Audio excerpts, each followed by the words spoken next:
On Wednesday, we showed you how the Missouri River in Sioux City had frozen over. You can actually see a layer of ice on the river's surface behind me.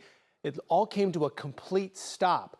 Now, river levels around are rising. Monday morning, the National Water Prediction Service registered the Missouri River at just over 6 feet in Sioux City. This morning, the river level over 13 feet. Thankfully, flood stage is 30 feet. We spoke with the National Weather Service hydrologist about what this ice could mean for those along the river. Ice jam would be, some sort of obstruction of the river from ice, basically creating a dam-like structure.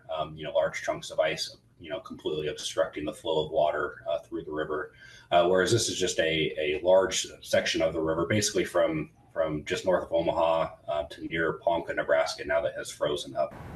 While we don't have a true ice jam yet, Kalen says the threat for flooding is low thanks to already low river levels.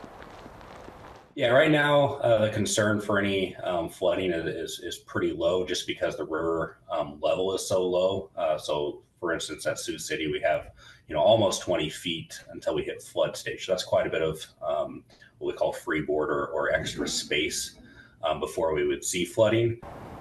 Kalen did say that while the threat for flooding is low, it's not zero anytime there's ice in the river. Smaller rivers running east-west could still see issues because of the melting that happens all at once.